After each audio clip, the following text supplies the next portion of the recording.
सबसे बड़ी बात ये है कि खुशी जो है बाहर नहीं ढूंढी जाती, खुशी हमेशा आपके रूह में होती है। तो सबसे पहले अगर खुशी महसूस नहीं कर पा रहे हैं लोग, तो उसका मतलब ये है कि खुद से दूर हो गए हैं। हम दुनिया की चीज़ों पर ज़्यादा ध्यान दे रहे हैं। हम जितना ज़्यादा दुनियावी चीज़ों पर ध्यान देंगे, उतनी ज़्यादा जो है हमारी आत्मा से दूरी बढ़ती जाएगी, और फिर जो है हम खुद से कनेक्ट फील नहीं करेंगे। और जब तक हम खुद से कनेक्ट फील नहीं करेंगे, हम खुश महसूस नहीं करेंगे। इसके लिए सबसे ज़रूरी है कि आपको समझने की ज़रूरत है कि आजकल के समय में आपके पास पहले से ज़्यादा सुविधाएं मौजूद है।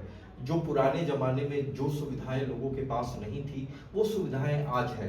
पहले अगर आपको अपने परिवार से बात करनी होती थी तो उसके लिए एक पूरी प्रक्रिया होती थी।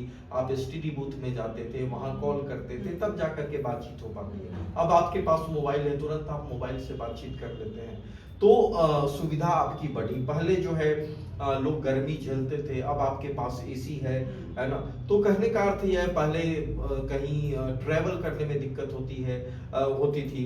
अब आप जो है फ्लाइट से चले जाते हैं, या फिर शहरों में अगर आप देखेंगे तो मेट्रो है, ओला उबर की व्यवस्था है, तमाम साधन है, गाड़ियां हैं। तो सुविधाएं बढ़ती जा रही है। तो ऐसे में होना ये चाहिए था कि मनुष्य को ज्यादा खुश होना चाहिए था, लेकिन वो उतना ही ज्यादा जो है उसमें एक तरीके से एकांत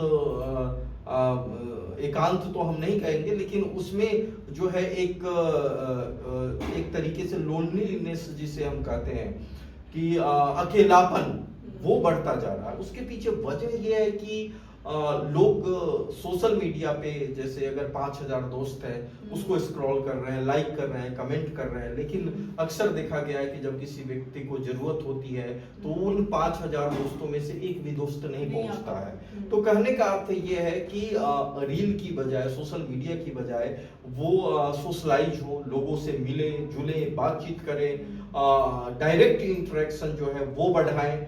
तो जब आप इस तरीके से करते हैं, दूसरी बात यह है कि आप जो है, जब तक आप खुद को वक्त नहीं देंगे, जैसे किसी को अगर कविताएं पसंद है, किसी को अगर कहानियां पसंद है, किसी को म्यूजिक का शौक है, किसी को अलग तरीके का, मान लीजिए कि घूमने का शौक है, पर्यटन का शौक है, तो जब तक खुद को इंसान वक्त नहीं देगा, उन चीजों पर आगे नहीं बढ़ेगा, तब तक वो खुश नहीं रह सकता है। और जब तक इंसान खुद खुश नहीं होगा, वो दूसरों को खुशी नहीं दे सकता है, खुशी बांट नहीं सकता है। तो सबसे पहले जरूरी इस बात की है कि समझने की जरूरत है, कि खुद को समझने की जरूरत है कि वो जो है खुशी जो है, वो जैसे कि हिरण के गर्भ में रहने वाली बात